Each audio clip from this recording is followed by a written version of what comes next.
Let's go. What's up, people? Hey, happy Tuesday. How are you? Oh, it took a little bit longer today. It's like the computer's thinking. It was a little bit jumpy. Good morning and welcome to Fight Club. Good morning. Welcome to Fight Club for Business, the show for home service business owners looking to improve their marketing, finances, systems, and culture. We're a team of self-employed industry experts, and we get to be joined this week by Justin and Daniel from Growth Hub. Thank you so much for joining us, guys. Oh, thank you for having us. Thank you.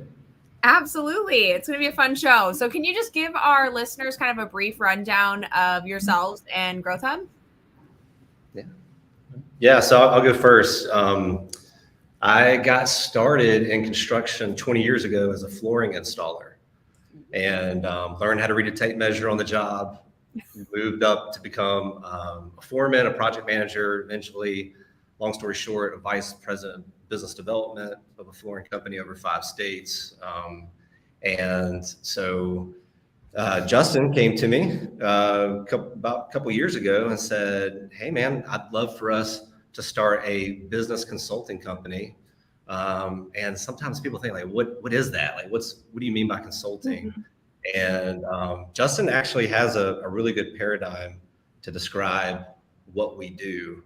But I'll let you kind of describe who you are, and then maybe you could talk about the 5 Ps. Yeah. So I'm Justin. Daniel and I have known each other as friends, and our families, our kids, our wives know each other for, I'd say, close to 20 years now. So we've been longtime friends, but really excited for this partnership that we've developed in Growth Hub. My background is started and worked within a window cleaning and pressure washing frame, which originally I'm in North Carolina, and it was originally just a one location business, but we grew and expanded the business and became a franchise system that now is in all over the Southeast United States. And so I'm currently still involved in that business. I own 2 of the franchises here in North Carolina, but really had a whole history about 10 or 12 years in that company where a lot of my involvement was developing the systems and kind of the infrastructure that was needed to help that business go from just a single location into a multi-location franchise system. Yeah, and so when we thought about starting Growth Hub, we started to think about a small business owner having enough courage, enough capital, enough wherewithal to say, you know what, I'm going to start my own company. I'm going to do this for myself. And now there's kind of a small percentage that just kind of scales straight up, right? And then there's a lot that get to a certain point and the business just has some complexity that the business owner wasn't thinking about maybe, or didn't have the education to foresee and know how to deal with. And so maybe they were really good at promotion and then really good at production. But there's 3 core components to a business that we like to strengthen. You want to hit those? Yeah, so really what Growth Hub was founded off of is this idea that most business owners want to grow their business, but they feel overwhelmed or they just feel stressed out a lot of times.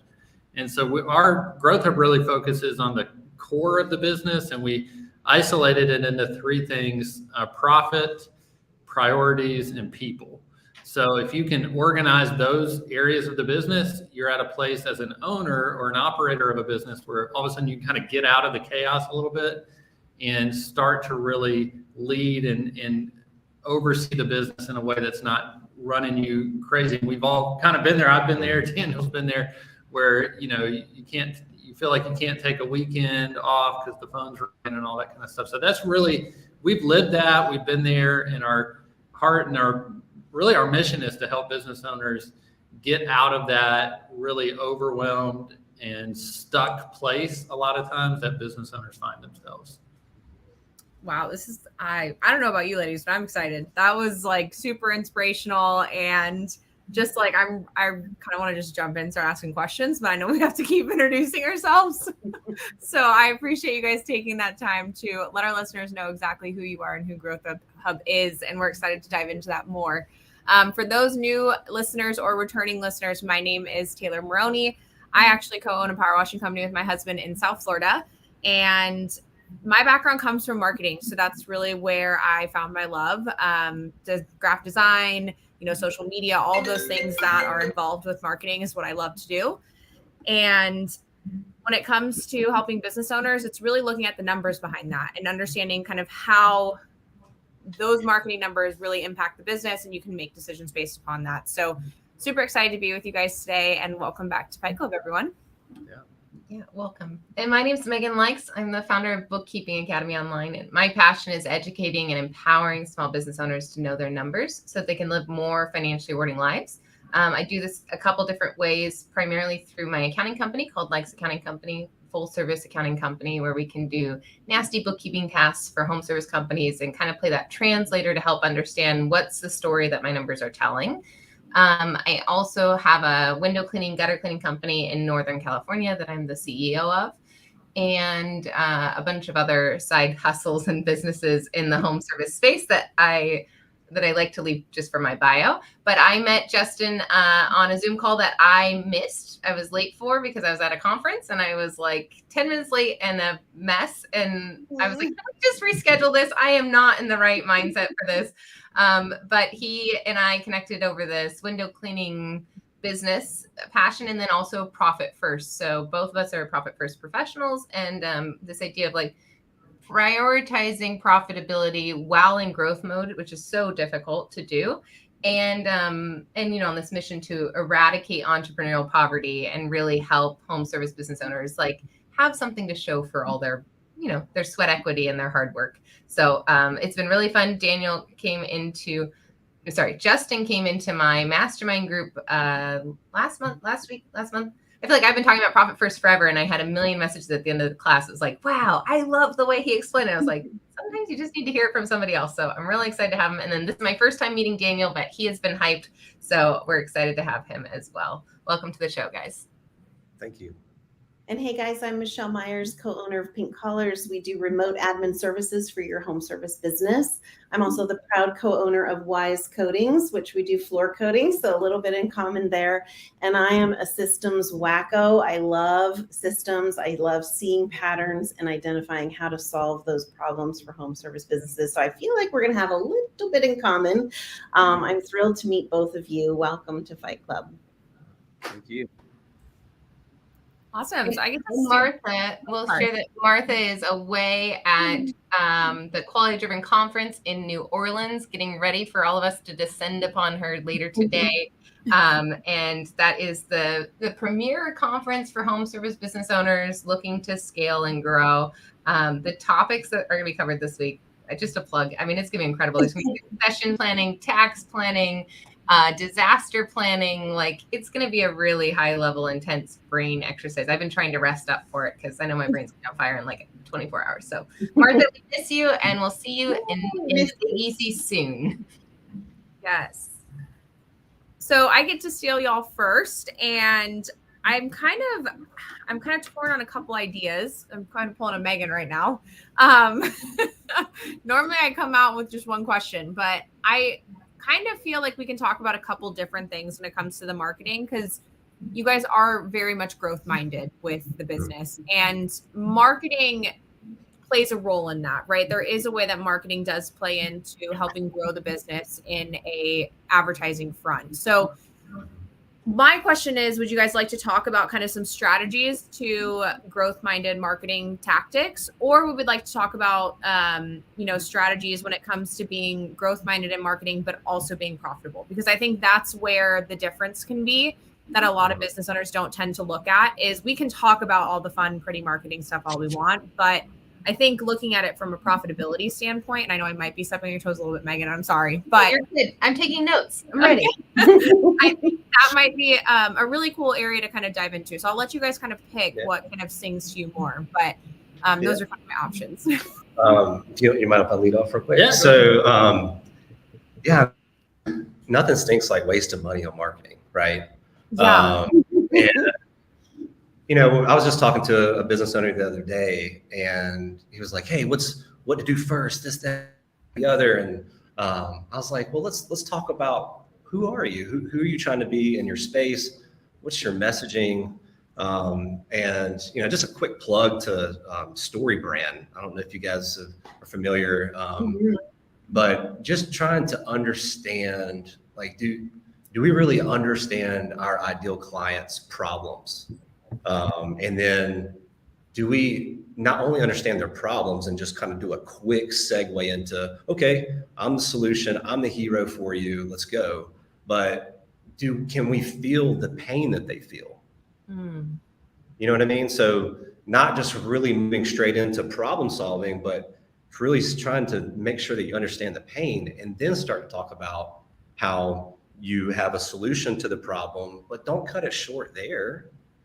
Talk about what outcome you want to generate as well. So, just trying to think through it a little bit more holistically on your messaging and not get buried in the details so much. And I'm kind of generalizing a little bit because I know we have a lot of different people that are listening, but just really thinking about this. That's kind of our paradigm that we kind of run things through in our messaging is, what's the problem, but then what pain does it cause? Then talk about solving that problem, but don't stop there. What is the ultimate outcome? Because you can dump a lot of money into marketing, but if your message isn't connecting, you're not going to be profitable, right? Because it's just going to fall on deaf ears. So that's one way that we connect profit and marketing. Absolutely. And I'm really big on empathy myself. And that's something that I feel like can be very much missed in the marketing and sales process because a lot of business owners are just very much sales mindset normally, especially if they're owner operator to start with. We're wanting to bring sales in, wanting to grow that side of things. But there is such a difference when you lead with an empathetic sales tactic versus leading with just a sales pitch, in my opinion, personally. I mean, when I know someone's listening to my problems, they're listening and actually hearing what I'm saying and then also agreeing and saying, no, that sucks. Like, that's not good. Like, we need to fix that. We need to change these things for you and make sure you are, you don't have a leaky roof or your toilet isn't running the whole time, or you don't have mold on your walkway because you're pregnant and you could slip and fall. Like there's things that when you hear those answers and responses as a client, it takes that level of the sales process to a whole nother, a different world, in my opinion. It makes it so much easier too. It's so much easier on the business owner or your sales team to close that lead in the long run because you've connected on a level that is not just money based anymore. We're connecting on a level of emotion and understanding. Absolutely. Yeah. So as far as, it's funny that you said in the beginning that he had asked you kind of where to start, right? Because that's where I think a lot of questions come from in marketing. There's so many things out there. There's, Google local service ads, you have your Google ads, you have your SEO, you have social media. I mean, there's a million different bright, fun colored items being thrown in your face 24/7. And it is a matter of navigating who you are first and then taking that step and picking where to go next and where to take that message. So have you found that there's like a general place that a lot of these messages tend to work very well on, like a certain platform or a specific marketing channel that they tend to be heard and understood a little bit better than others? Well, coming out of like home service, and I think about window cleaning and pressure washing, and so any type of home service. I mean, I've done everything under the sun, it feels like, to market the business. Digital stuff, but direct mail, relying heavily on word of mouth. We've had referral programs. We've had a lot of things, and it really, all of them can be successful on some level. But my advice on that is really just have a plan, have a strategy where, let's say I'm doing 6 different things. I'm gonna track the ROI.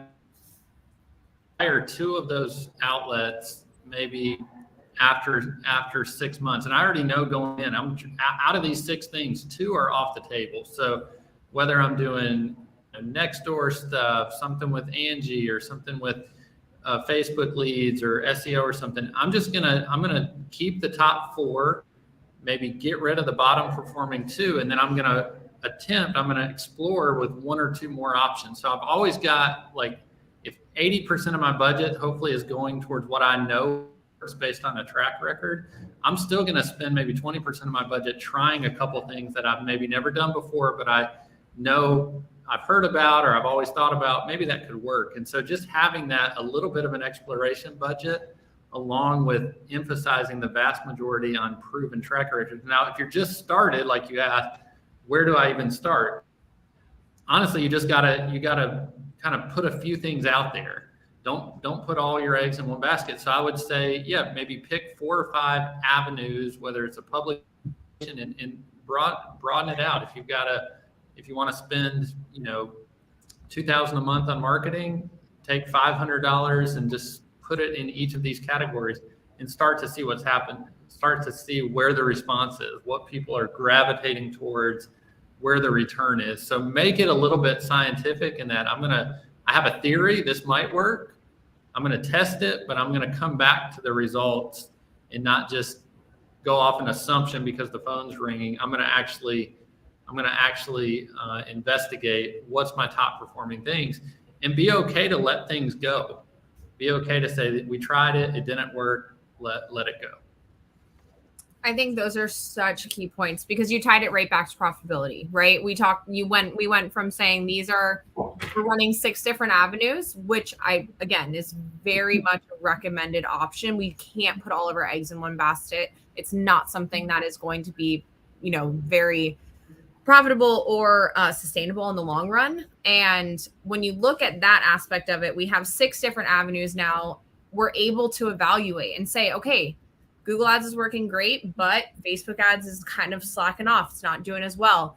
We got to get rid of the thing that's not working. That's not profitable for the business. Because at the end of the day, we don't want, as business owners, we don't want to be spending all of our time and effort into something that isn't working. And if you are new into the business, this is your first time kind of starting a business, if that's where you're at, most likely your hand's in the marketing bucket at this point. Mm-hmm. You don't need to be spending all that time in something and on a specific lead generation process that isn't going to lend the results that you're looking for. Granted, we do need to still test them, but once we get into that testing period and it's up and over with and we see it's not working, pull the trigger, get rid of it. It's okay. We can always come back at a different point in time and retest things from a different angle. We're not saying it has to be gone forever, but at this point, it's not working for you and your business. So a reevaluation of how to move that forward is very important. And what I like too is it is very much when it comes to marketing, you do have to again, tying back to what we said in the beginning is knowing the story of who you are and tying that into the message is just as important. If we're not tying that into the message across these channels, we can't really know either whether or not they're working from the core of who we are as a business. Because if we're slacking on that end, say Facebook has a very good message, but Google Ads doesn't, then we can't really compare them fully because we're not really putting the proper messaging out there across all channels. So all of this really does interconnect at the end of the day, and knowing who we are as a business and who we want to be within our community, and then representing that within the channels online as well as, on paper. I mean, there's a million different ways nowadays. You guys know what I'm referring to, but knowing how we can be able to relay that message effectively to our clients is super important. So I guess I'll give you guys kind of one last question here since I do have to wrap up soon. But overall, is there something in marketing that you guys have seen recently that has been really effective for business owners outside of kind of the messaging and really being able to evaluate how the marketing is effectively working for them? Yeah, so I'd maybe put a plug in for, we all know how important, Google reviews are. And I think social media has become such a thing.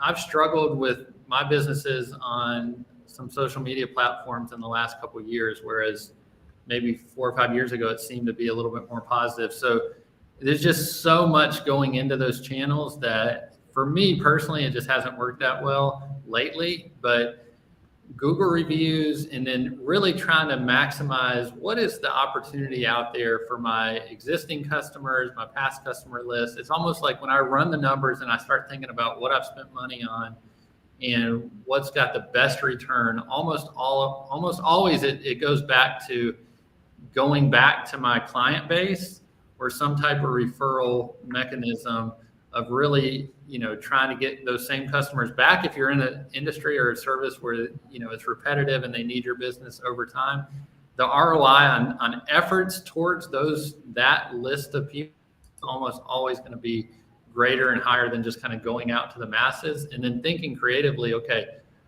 what can I do to maximize that even more?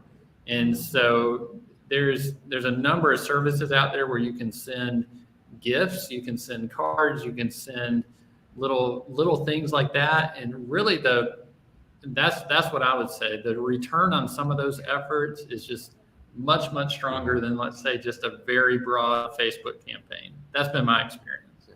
Absolutely. I could talk about that for a while. If I could just add one thing, maybe some of your listeners would be interested in adding business to business marketing to their business to consumer business model, right? So that's one thing. It may not be as popular, but I would say don't underestimate the power of the phone. You could call, like, say, for instance, if you're a trade, or you can call a general contractor's office, a builder, a remodeler, and just say, hey, I'd love to come do a lunch and learn with your team.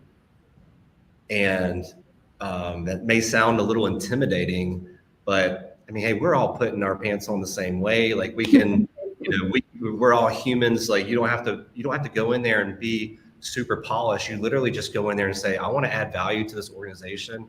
I'm professional. I have experience. I want to treat your team, and just ask questions. You don't have to just go in there and start vomiting about, all of your team. You really just start out with just saying, hey, what are the 3 most common pain points that you're experiencing with a trade like mine?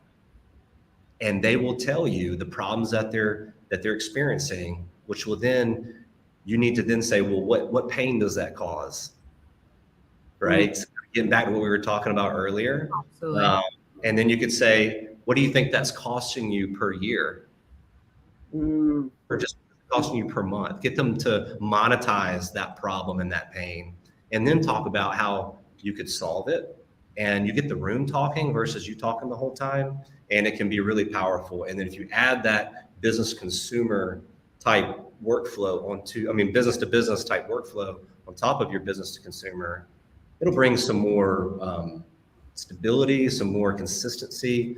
If you're used to kind of a seasonal, peaks and valleys, that may be something that, I know that may not work out for everyone that's listening, but maybe somebody was like, you know what, I want to try that.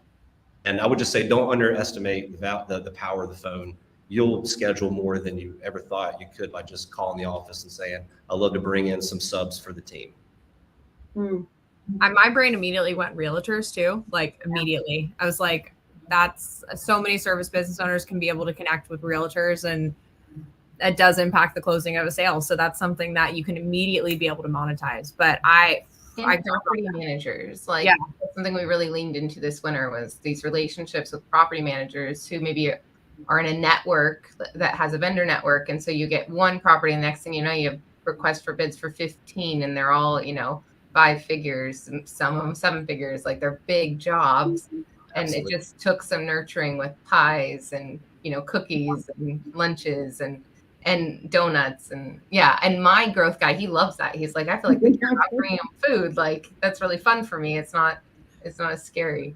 I think the picking up the phone is the scary part. If Martha was here, she'd be making all sorts of faces because she's like terrified of the phone. Yeah. But find someone in your company who's not, and give them a challenge, give them a mission to do that. Sorry, Kay, I totally just. I love it. It was perfect because I'm ready to transition to you because I could talk about that for the rest of the show. So I'm probably going to sit quiet and not say anything more.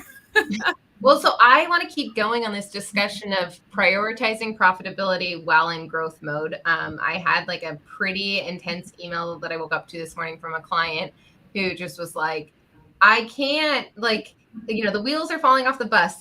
My boss is saying, it takes money to make money. I've got to spend on the ad spend in order to get the phone ring. I need the lead volume up where it is. And yet, yesterday we had a meeting and it was like, I'm not going to grow for the sake of growing. Like I want to have profitability at the end of the day to show for my hard work. So you guys are branded as Growth Hub, and yet you're a profit first professional firm. So like talk to us a little bit about how are you juggling those two things? Because we know that this is true. It does take money to make money, but we also like, I don't know, I've always said I'm much more interested in running $1 million, super profitable, like pulling 6-figure distributions off every quarter business than I am in running a $10 million business where I'm not even paying myself.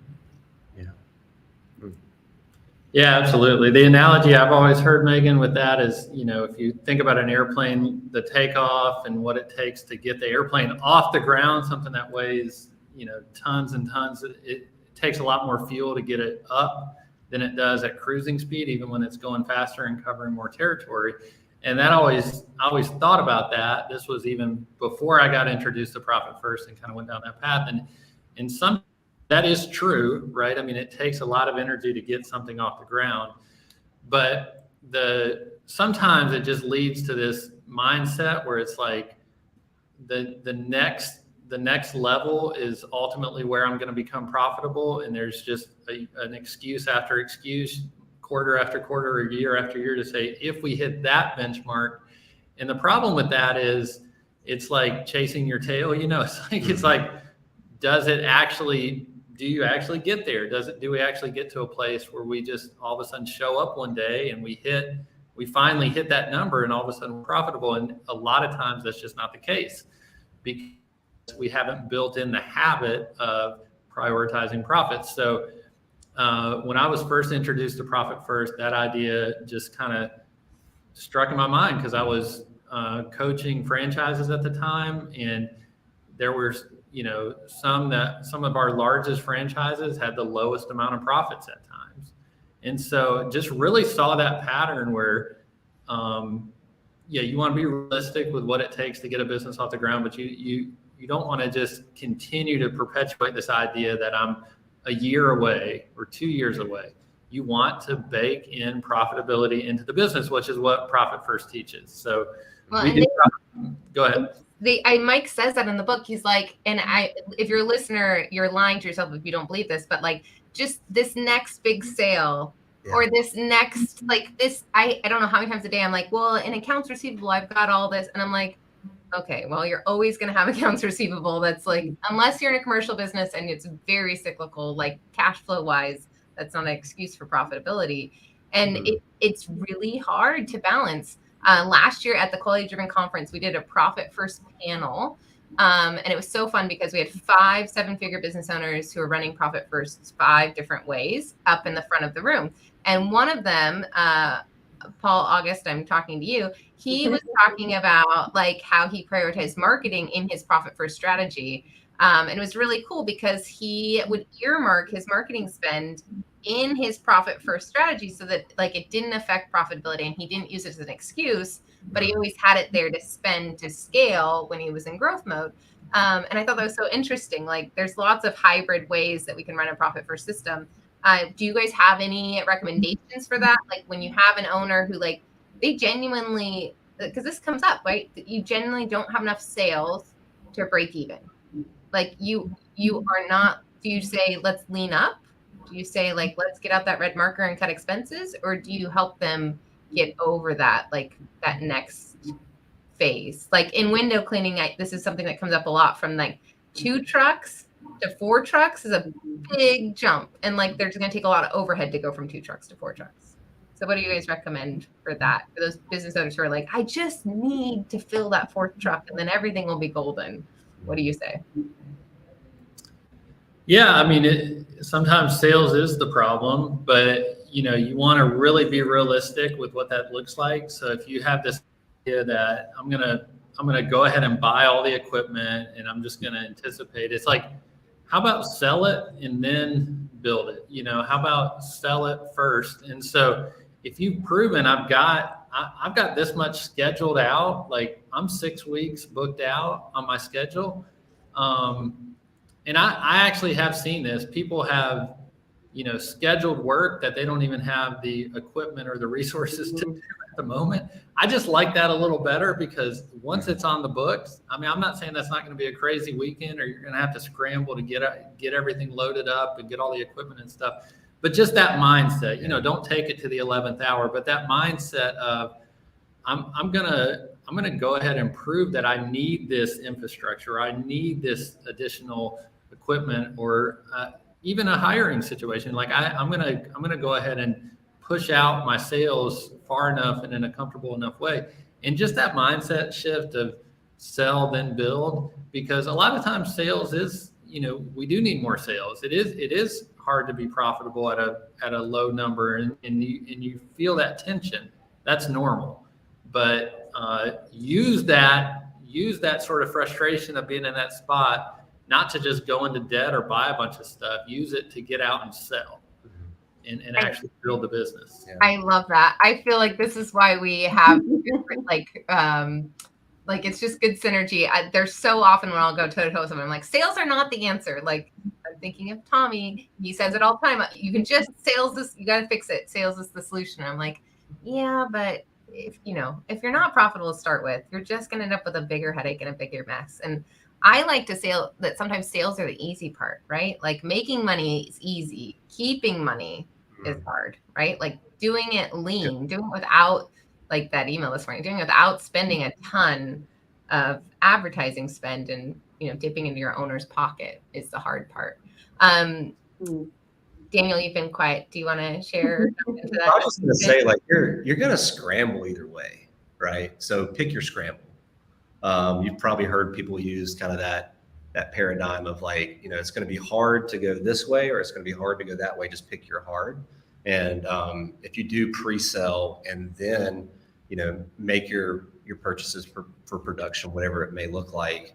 Like you're saying, it's going to be tough, but it's going to be it's going to be much more energizing than the anxiety ridden, just white knuckle that you have to the other way. So if I was going to pick my scramble, I would do that one.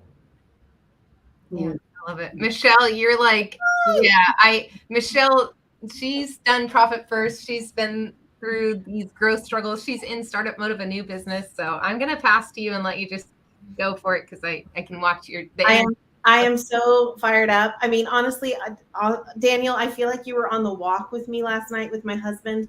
When I get super stressed out about my business, I grab him and we just start walking, right? And it helps me just kind of like churn through what I need to get out. Yeah. He also is a business owner. So for us, we have to get out of the house to like talk about that kind of work stuff to keep it separate from our marriage. And so it's a whole other thing. But anyway, but it's funny because I have a very famous pair of show shoes. The girls here have seen them. And today I actually worn them so that I could fall back in love with my business. And so I actually have these on today as a reminder that I'm not really stuck and it's not really that bad and it's okay. So for those business owners like me, because I'm kind of right there, who feel like they've plateaued, right? You feel like you're kind of like coasting and it's not going up, it's not going down, it's just kind of staying the same. And for people like me, that's really hard. What can you share that you have hiding on your website that you could help other business owners that may not have a pair of show shoes? That was a lot, but go ahead.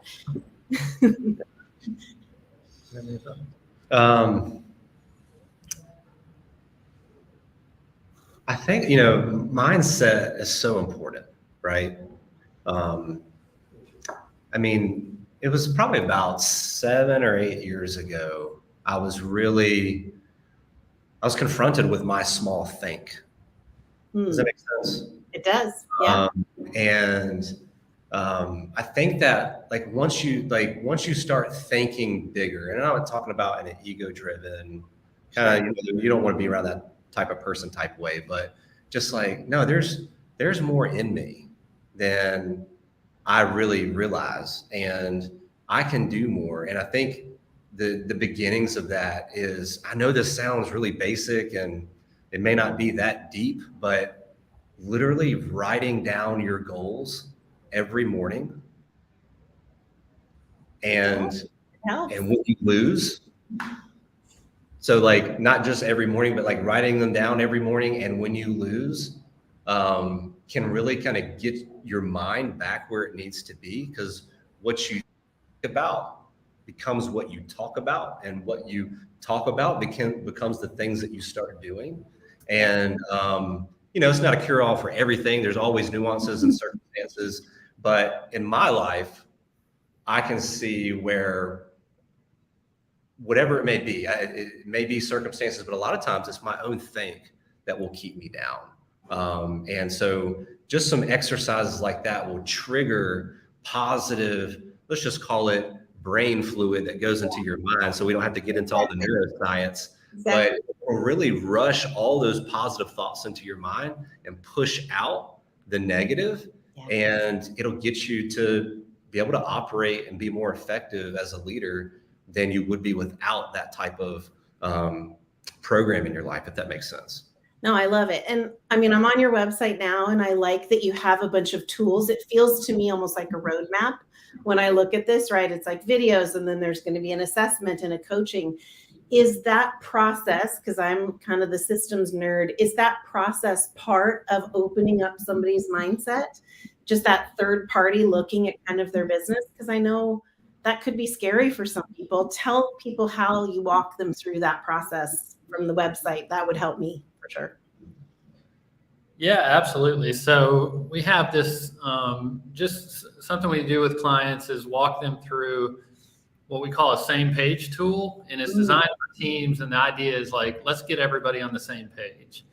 And the same page tool is really, it starts with the values, the kind of the vision and values of the business. Like, what are the core, what are the like essential qualities of this business that aren't necessarily like, they kind of go beyond even profit. They're just like, what is at the core of the business? And sometimes going back to that is what we need to activate our energy, because we think about the why. Yeah. Like there's so much complexity and chaos, but what we tend to do as business owners is we just get into it and we're just running from one thing to the next, and our schedule fills up. Yeah. And we're starting to be reactive without even knowing it, because business and life is just happening to us. So we back up and we say, okay, what is your why? And there's a great book, Start With Why, which is where I've just gleaned a lot of that. But it's this idea that if you're starting to lose energy personally or in the business, you got to go back to that. You got to go back to, why am I here? What's my purpose? But we don't stop there, because we want to go from that to, okay, what is a BHAG, big, hairy, audacious goal? Like, what is that thing that's actually out there that's like, I wonder if we could become that. Write it down and talk about it and focus on it. And then you go from there to say, okay, that might be 5 years out or maybe even 10 years out. But if I'm going to even attempt that, where do I need to be in 3 years? Yeah.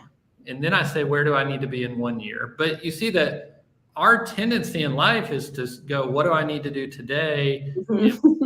And the next thing, and it actually sucks a lot of energy out of us as business owners. So just breaking that cycle and starting with the why, and then going to the thinking as far out as you can think, and say, what could possibly be, and just spend some time thinking about it.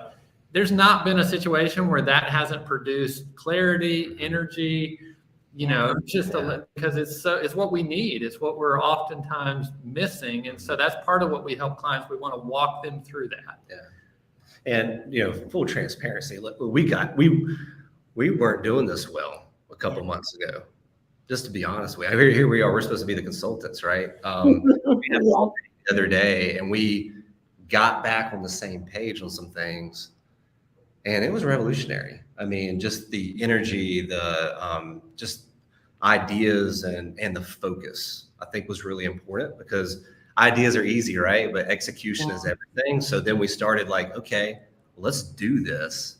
And getting back on the same page. We talk about it a lot, but like, we got to do it too. So, yeah, I love that you brought that up. You guys were both clearly on my walk last night. I think my husband and I called it getting back to basics. I think that was like the wrap up when we walked back in the house. We just looked at each other and we were like, okay, back to basics. And I think you're absolutely right, because we can get lost in the day-to-day, and we can get lost in new systems or new apps or new social media outlets or new stuff. And it can be really easy to slide into that instead of going back to basics and just kind of revisiting what got you where you were, right? Absolutely. So I'm 100% there. Okay, so tell me a little bit, now that we know that there's a roadmap for people, and I think Megan put the website, tell me a little bit about personal income, because that can be a scary thing for people. I'm not stepping on your toes, Megs, but personal income for the business owner. Can you help identify what that box is so that people that might be visionaries or think outside of the box can stay in the box? Yeah, absolutely. So yeah, I think that's one of the buckets within the profit first system is owner's compensation, and thinking about, really what's an appropriate percentage. And so we see people on all different sides of things, but I'd say more often than not, people don't pay themselves a fair market salary as a business owner. And maybe they're doing that hoping one day, or if I can get to that next point, or maybe they're taking distributions, and they might run some things like vehicles and cell phones through the business, and some of that is fine. But really just trying to identify what's an appropriate percentage for my income, and just instead of just reactively thinking about it, let's map it out. There's actually an exercise in the Profit First book where it's like, we're going to reverse engineer. Mike Michalowicz likes to use that, the author of Profit First. We're going to say, for me to hit this income, this salary amount, sure, what does the business need to produce? What percentage would allow that? And just try to, like Daniel said, at first you might have to just think. It might just be a thought, but that thought's not going to stay as a thought. If you put it on paper and you it activates some energy to say, okay, that's where I want to be. Yeah. Now, how am I going to get there? And so I literally did that yesterday. Sorry to I literally did that yesterday because I have a lot of different revenue sources. And so my husband and I sat down, and I always say, like, start with the family budget, and you should be feeding your family first. Like, your family should be the priority. And so we redid our budget, because since Frugal February, listeners who participated, we have really cut our family spending. And so we redid the family budget, and then we went through and we're like, okay, so which businesses is this going to come from? And we redid that part. And then we did not change our percentages because we have a flat owner's comp percentage in our Profit First things, but we did change our salaries from those owner's comp accounts. So Justin, I love that timing, because I feel like I often say, okay, how much do you need? Let's start there. Yeah. And then talk to your family and keep it within that budget. Like, don't dip into the piggy bank of the business to go to Disneyland or something. Like, put your family on a budget and then work backwards from that. Sorry to cut you off, Justin, but I was so excited because I was like, I literally did I have it in my full focus planner for Monday of how much do we need? And then where are we going to get it from? That's cool. I love that. And last but not least, a system I think that I love is, again, on your website, this debt reduction plan. I think a lot of us had loans, and we had PPP money, right? A couple of years ago, some people had more cash flow than maybe they have this year. And maybe they're looking at debt for the first time in their business. That might be something that you're seeing out there. How do you kind of strategize about debt, and how can you help a business owner attack that, which might be kind of scary? Yeah, absolutely. So, the profit first mentality is, a lot of times, if we're proactive and intentional with our money, debt becomes, we want to build a healthy business. We don't want to rely on debt. We don't want to lean on debt. And a lot of business owners are overly leveraged, and they're leaning too heavy into debt. And really, it's just an easy alternative at times, because getting a loan is easier than fixing the business or growing the business or producing health within the business. So those are tough conversations because it really is going to take a commitment to lessen the debt load. But if you've gotten to a point where there's just enough pain and frustration, and people kind of get fed up with it, that's generally, it's like, okay, I'm ready to deal with this. But it's that idea that instead of instead of taking the easy path now and taking the pain later, I'm going to do the hard thing now so that later on it becomes easier. And debt, in my mind, is sometimes used inappropriately because it's easy today, but it's hard tomorrow. And we want to flip that. We want to do the hard stuff now. We want to find out what's actually causing the lack of profitability and then saying, let's fix that, instead of just sort of punting this out into the future. Well, I got to say, you guys have built a beautiful, what I can see as a system. And the fact that you were both in home service space gives you that credibility so that you're really going to understand the pain that some of our listeners might be in. So thank you. That was awesome. I'm going to pass you back to Tay for some homework. Oh, can I throw in a commercial for us? Well, of course you can. Let's do it. So we have put together and I think that's perfect because Daniel, you can help us talk about the pain points that we're solving. But the three of us have put together a Profit First implementation class. So we're going to start on May 18th, and we're going to walk you through setting up Profit First in your business over the course of 6 weeks. Every week, do your homework, and by the end of the 6 weeks, Justin and I feel like we're brilliant. We timed it so in the end of the quarter, so we can actually celebrate with you the difference in your business at the end of the quarter. Because I like to say in Profit First, like, you're gonna leave all your allocations alone until the end of the quarter, and then we get to celebrate. So we've timed it so we can celebrate together, and it's designed for people who I know come to me all the time and like, I've read the book, I've been wanting to do it, I kind of do it, I'm half-assing it, like not really doing it. So we put together this course to help them really do it. And we're going to use the three of our brains and all of the case studies we have about Profit First to kind of run this. So Daniel, Justin, do you want to throw in your like sales pitch for what we're building? So cool. I think you shared it very well, Megan. That was pretty well. I mean, yeah, we might have to capture that. Okay. So sometimes people get afraid. They're like, especially if you have a consulting company, like I used to do Profit First consulting at Likes Accounting. Growth Hub does a lot of Profit First implementation and consulting.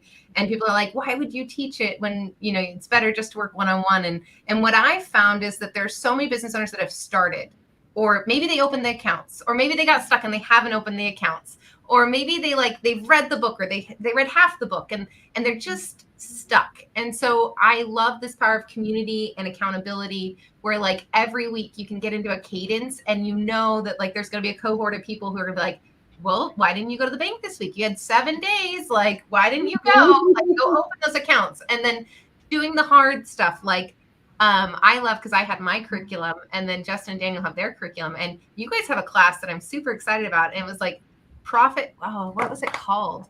Every week, I'm going to pull it up while you guys every week we're like using our greatest hits of Profit First implementation to help you kind of do the thing, which is ultimately, if you've done Profit First successfully, at the end of the year, you will have increased your net profit by 4%, which can be huge for a small business, right?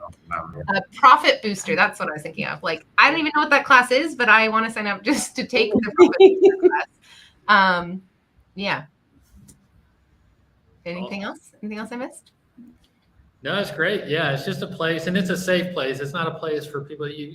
Financial stuff feels, you kind of start feeling exposed and vulnerable at times, but it's a safe place to just come and learn and listen and interact. But it's not. No one's going to be put in the spotlight of, we want to create a safe place where you can start to explore the Profit First, or like Megan said, maybe you're doing it, but you just need that extra nudge in community.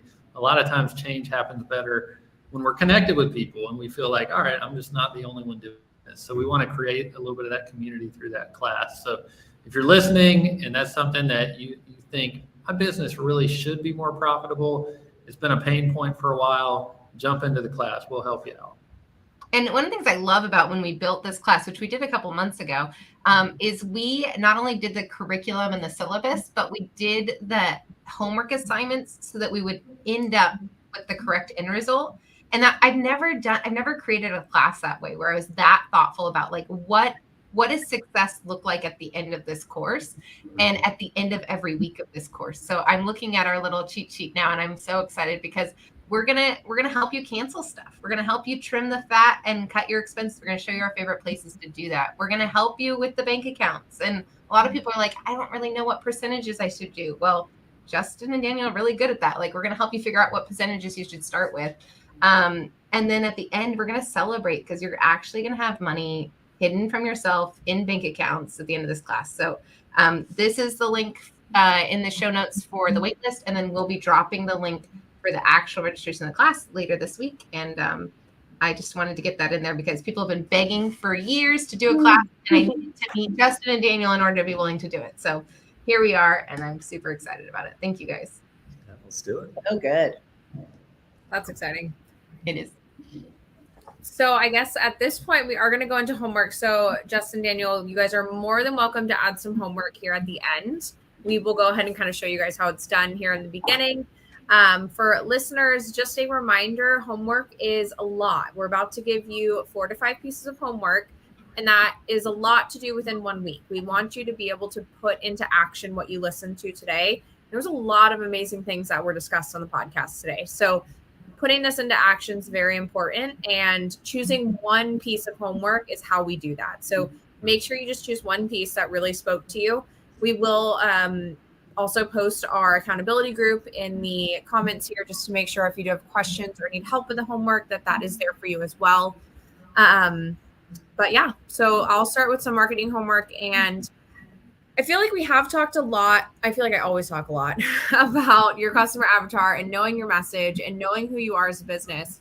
But the piece this week that I really want to focus a little bit more on is the empathy within your message, right? So knowing how to really connect with your clients through that level of empathy and understanding and really putting your feelings into it. I know that can be scary for people, and that's something that is not always kind of the first instinct sometimes for business owners. We kind of, like we said before, we want to sell, we want to get the job on the books. Completely understandable. But to be able to build that real relationship and a relationship that's going to last a lifetime, that comes with starting with a level of empathy and understanding. And that's what I want to challenge you to do this week is when someone comes to you via phone call or comes to your salesperson or talks to you in the field or whatever the case may be on an estimate, make sure you ask them how that's making them feel. Like, how is this really impacting your life? How is my roof leaking really causing this problem to be so detrimental for my family?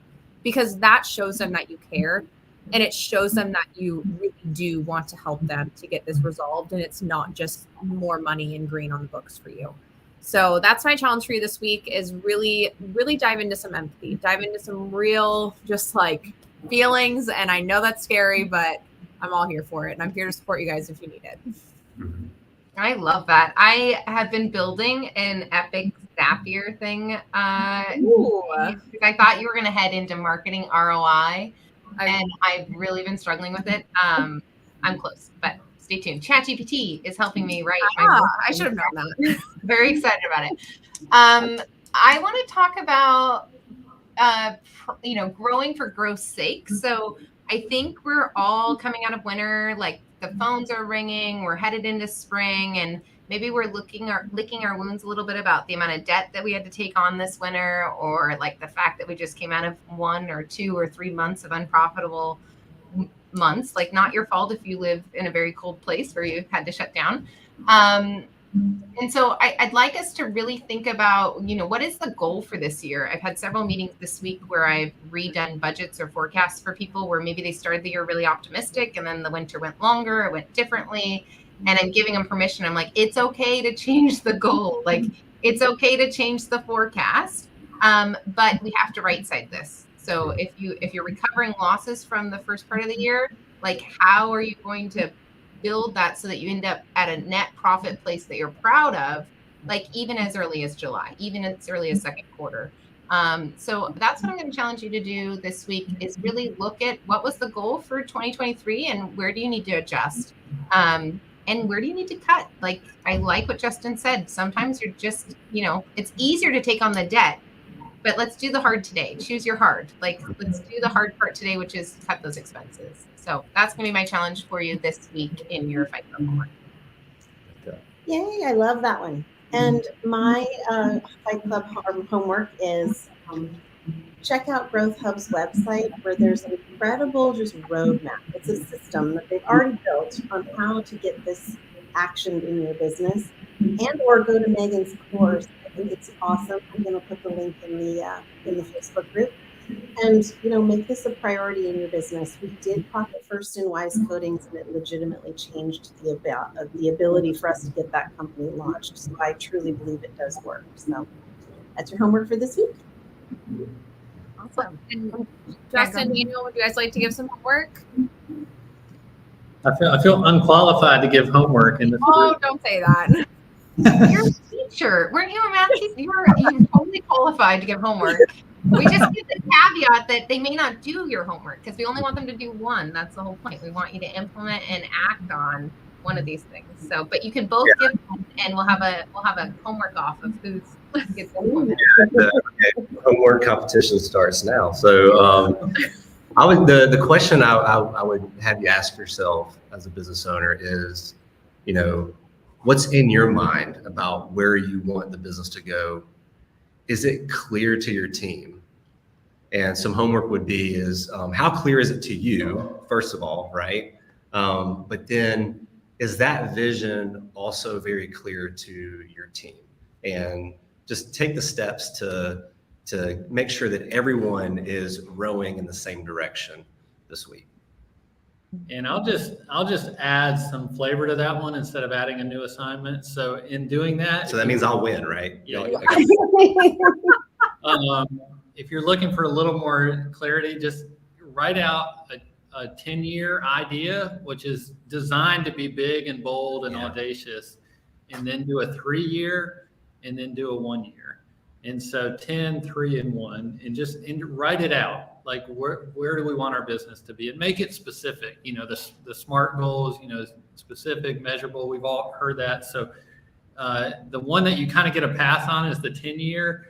If it doesn't feel attainable, you want it to be remotely attainable, but make it big, make it bold, make it audacious, and then do 10, 3, and 1, and write it down, communicate it, share it, talk to your spouse, say this is our business on a one sheet of paper of where we want to go. As a leader, I'd almost say there's almost nothing more important you can do than to set the vision for the team. This is where we're going. So that's good. Love it. Love it. And if you're interested in Profit First or keeping your business profitable through growth, please consider signing up for this course. We're not going to be in the course game, so we're not going to be doing it live a lot. I'm going to say that this is probably the only time we're going to do it live this year. So it's coming up very soon. May 18th is the launch date. And so the waiting list link is here, and we'd love to see you in class with us. So. Awesome. And for those of you going to New Orleans, can't wait to see you. In a day. Awesome. So before we wrap up, if anyone does want to get into contact with you guys, what would be the best way for them to reach out, kind of ask a question, or find out more about Growth Hub? Yeah, simply go to our website, growthhub.ac, and go to our contact page. We also have our social media links at the bottom of our webpage too. So come check us out. Awesome. Thank you. And we always end with a quote, guys. And I figured Mike Michalowicz has tons of them. So we're just going to go ahead and grab one from him.